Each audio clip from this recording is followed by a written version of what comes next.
ખેડૂત ભાઈઓ, આજના એપિસોડમાં આજના વિડીયોમાં આપણે વાત કરીશું આપણી ઉપજ લસણની. હવે લસણની ઉપજ પર આ વર્ષે સિઝનની શરૂઆતથી આપણે ચર્ચા કરતા રહ્યા છીએ અને એકંદર આ વર્ષે લસણની આપણી ઉપજના ભાવોની બજાર સ્થિતિ કેવી રહી શકે એના સંકેતો નિયમિત રૂપમાં આપ સૌ દર્શકોને આપતા રહ્યા છીએ. અને છેલ્લી આપણે જે ચર્ચા કરી લસણ પર, એ ચર્ચા અને આજની આપણી ચર્ચાની વચ્ચે એક અઠવાડિયા જેટલો સમય વીતી ગયો છે અને એ દિવસે આપણે જે કાંઈ ચર્ચા કરી હતી અને ભાવમાં સુધારાના સંકેતો જે કાંઈ આપની સામે રજૂ કર્યા હતા એ મુજબ બજારમાં લગભગ એક અઠવાડિયા દરમિયાન ઠીક પ્રમાણમાં સુધારો પણ બન્યો છે. પણ હવે પછી એકંદર ચિત્ર કેવું રહી શકે આપણી લસણની ઉપજનું, એની ચર્ચા અગત્યની થઈ જાય છે આપણા માટે. અને ચિત્ર જે કઈ રહેવાનું હોય એ રહેનારા ચિત્રની સાથે જોડાયેલા પાયાના મુદ્દાઓ જે કાંઈ હોય એ પાયાના મુદ્દાઓ પૈકી કેટલાક મુદ્દાઓ હવે અત્યારે આપણા તરફથી ખેતરોમાંથી લસણની ઉપજ સંપૂર્ણપણે લેવામાં આવી હોય ત્યારના સમય દરમિયાન બજારમાં આવી જતા ઉત્પાદનના જથ્થાના આંકડાઓ, આપણી જરૂરિયાત, વિદેશ વેપાર અને લસણ જેવી ઉપજમાં એકંદર થતા વધારે પડતા વર્ષ દરમિયાનના બગાડના જથ્થા, બિયારણની જરૂરિયાત, આ બધા જ પોઈન્ટના આધારે એકંદર બજાર સ્થિતિ કેવી રહી શકે એનો એક અંદાજ જે કાંઈ બેસતો હોય એ અંદાજના સંકેતોની ચર્ચા એટલે આજની આપણી લસણ ઉપજ સંબંધિત ચર્ચા. મિત્રો, તો આજના આપણા એપિસોડમાં, વિડીયોમાં આપ સૌ દર્શક મિત્રો અવશ્ય બન્યા રહેજો. નમસ્કાર ખેડૂત મિત્રો, જય કિસાન, જય ભારત. ખેડૂત ભાઈઓ, આજે તારીખ છે 1 મે 2026 અને વાર છે શુક્રવાર. 1 મે નો દિવસ છે એટલે આપણા ગુજરાત રાજ્યનો આજે સ્થાપના દિવસ છે. એટલે આપણા રાજ્યના સ્થાપના દિવસની આપ સૌ દર્શક મિત્રોને શુભેચ્છા સાથે આજે આપણે લસણની ઉપજની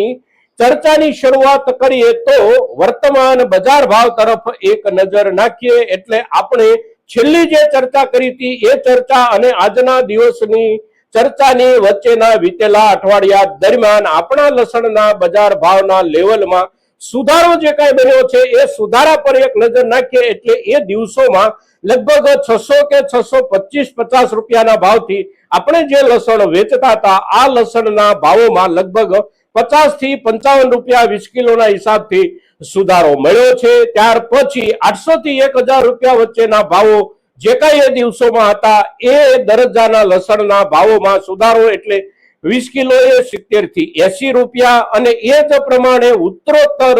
ક્વોલિટી પ્રમાણે થયેલા સુધારા પછી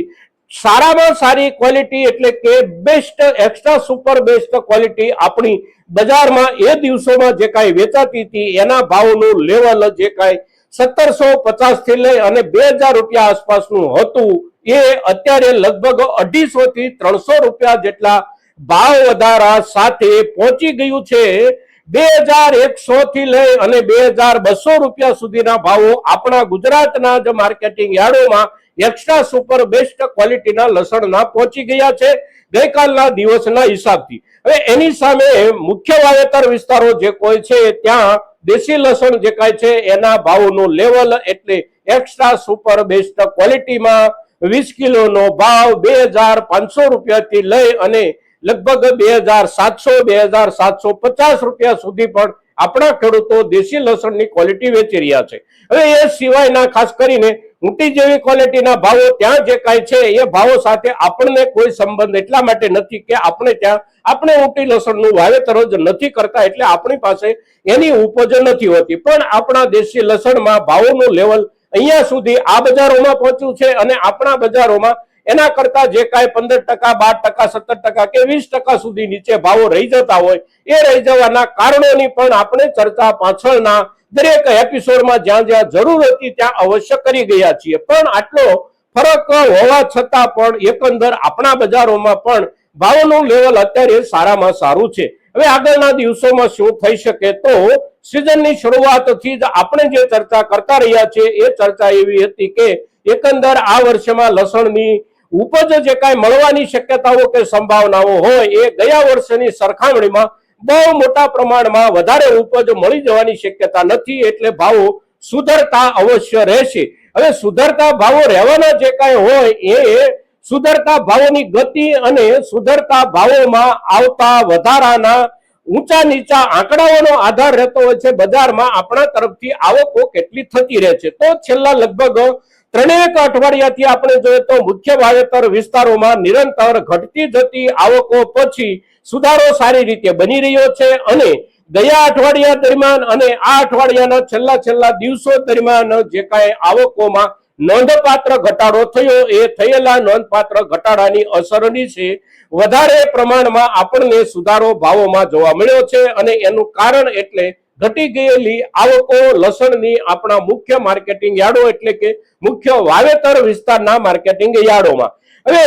ઉત્પાદનના આંકડાઓ જે કાંઈ અત્યારે બજારમાં આવવાના શરૂ થઈ ગયા છે, એટલે કે મોટા ભાગના આપણા લસણના વાવેતર વિસ્તારમાંથી લસણ પાકી તૈયાર થઈ ખેડૂતના ઘર સુધી પહોંચી ગયું હોય, એટલે આંકડાઓના અંદાજો બજારમાં ફરતા થઈ જાય છે. અને બજારમાં ફરતા થઈ ગયેલા ઉત્પાદનના અંદાજના આંકડાઓ એટલે લગભગ 34 લાખ ટન કે મહત્તમ 35 લાખ ટન સુધી આ વર્ષે આપણા દેશની લસણની ઉપજ હોવાના અંદાજો બજારમાં ફરી રહ્યા છે. અને આ પ્રમાણે ઉપજ આવી શકે એવી સંભાવનાઓ પાછળના દિવસોમાં પણ ચર્ચાતી હતી, અને એ જ પ્રમાણે અત્યારે આંકડાઓ જાહેર થઈ રહ્યા છે. હવે ઉત્પાદનના આ જે આંકડાઓ છે એ આંકડાઓ એકંદર આપણી વપરાશી જરૂરિયાત, આપણા આંતરરાષ્ટ્રીય વેપારો અને આપણી જે કઈ બિયારણની જરૂરિયાત હોય, તદ ઉપરાંત લસણ જેવા પાકમાં જે મોટા પાયે બગાડ થઈ જતો હોય છે પૂરી આખી વર્ષની સિઝન દરમિયાન, આ બગાડને પણ ધ્યાનમાં રાખી અને વપરાશી જથ્થો ખરેખર કેટલો પાછળ બચે છે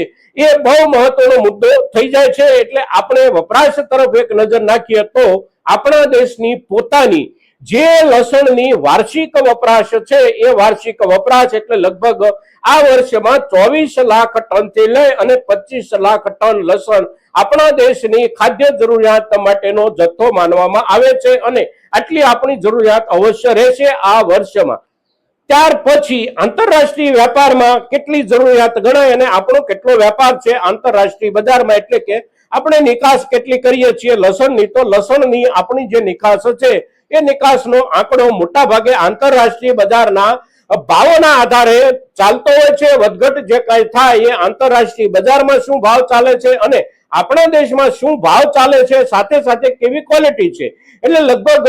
1.25 લાખ ટન કે મહત્તમ 1.5 લાખ ટન જેટલી જરૂર પડે આપણા દેશમાંથી બીજા દેશમાં વિદેશ વેપાર નિકાસના રૂપમાં લસણની. એ ઉપરાંત આપણે જોઈએ તો બિયારણની જે કાંઈ જરૂરિયાત હોય, દેશી લસણ જે કાંઈ આપણું ઉત્પાદિત હોય, તે ઉપરાંત જે કાંઈ ઉટી લસણ આપણું ઉત્પાદિત હોય, આ બધા જ લસણો પૈકી જે બિયારણની આપણી વપરાશ હોય છે એ વપરાશ એટલે 2 લાખ ટન થી લઈ અને 2.5 લાખ ટન. અને બિયારણની વપરાશ અંગે આપણે ખેડૂતો સૌ જાણીએ છીએ કે જ્યારે વાવેતરનો સમય હોય ત્યારે કુદરતી માહોલ કેવો છે એના આધારે બિયારણમાં બહુ મોટો ફેરફાર આવી જતો હોય છે. બીજી વખત ચોપડું કરવાનું થાય અને મોટા વિસ્તારોમાં એવી પરિસ્થિતિ ઊભી થાય તો બિયારણમાં વધારે મોટા પ્રમાણમાં જરૂરિયાત ઊભી થતી હોય છે. પણ વાવેતર સમયગાળા દરમિયાન માહોલ સારો રહે અને જે કાંઈ ચોપાણ થયું હોય આ ચોપાણ સંપૂર્ણપણે ઉગી જાય અને સારી રીતે ઉછેર થઈ જાય તો વિશેષ બિયારણની જરૂર નથી પડતી, પણ એકંદર 2 લાખ ટન બિયારણની જરૂરિયાત અવશ્ય રહે છે. હવે લસણનું જે કાંઈ ઉત્પાદન હોય સિઝનનું, એ ઉત્પાદન પછી નવી સિઝનનું લસણ આવવાનું શરૂ થાય એ વચ્ચેના 12 મહિના દરમિયાનનો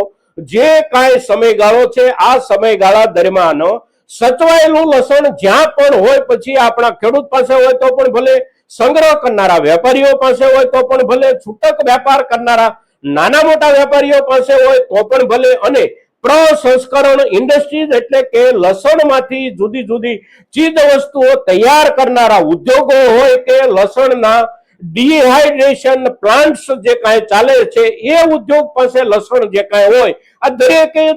જગ્યાએ સંગ્રહાયેલા લસણના જથ્થામાંથી ઓછામાં ઓછા 17, 18 કે 20% જેટલો જથ્થો અવશ્ય ઓછો થઈ જતો હોય છે બગાડના કારણે. એટલે એ જથ્થો પણ આ હિસાબથી આપણે જોઈએ તો 5 કે 5.5 લાખ ટન જેટલો અવશ્ય ઓછો થઈ જાય છે. એટલે આ વર્ષનું આપણું ઉત્પાદન અને ઉત્પાદનની સામે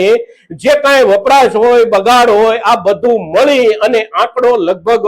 સરભરના દરજ્જે પહોંચી જાય છે. અને સંપૂર્ણપણે એક સ્પષ્ટ રૂપમાં એને ઉકેલવાનો પ્રયાસ કરીએ તો 1 લાખ કે 1.5 લાખ ટન જેટલી ઘટ પણ અવશ્ય રહી શકે છે આ વર્ષે લસણની. અને એ જે ઘટ રહેવાની સંભાવનાઓ, શક્યતાઓ હોય એના આધારે બજારમાં જે કાંઈ ભાવોમાં વિશેષ સુધારો બનવાનો હોય એ સુધારો હંમેશા સિઝન જ્યારે પૂરી થઈ જાય અને નવી સિઝનની શરૂઆત થવાની હોય ત્યાર પહેલાના 2 થી 3 મહિનાના સમયગાળા દરમિયાન વિશેષ પ્રમાણમાં જોવા મળતો હોય છે. પણ એકંદર અત્યારના હિસાબથી આપણે જોઈએ તો પણ આવનારા નજીકના દિવસોમાં આપણા લસણના બજાર ભાવમાં મોટો કડાકો બોલી જવાની સંભાવના નથી. સામાન્ય રૂપમાં બજાર જળવાઈ રહેવાની સંભાવનાઓ સૌથી વધારે છે. અને પાછળના સમયમાં એટલે કે વીતેલા 1 અઠવાડિયા કે 2 અઠવાડિયા દરમિયાન મુખ્ય વાવેતર વિસ્તારોના માર્કેટિંગ યાર્ડોમાં મોટા પાયે ઘટી ગયેલી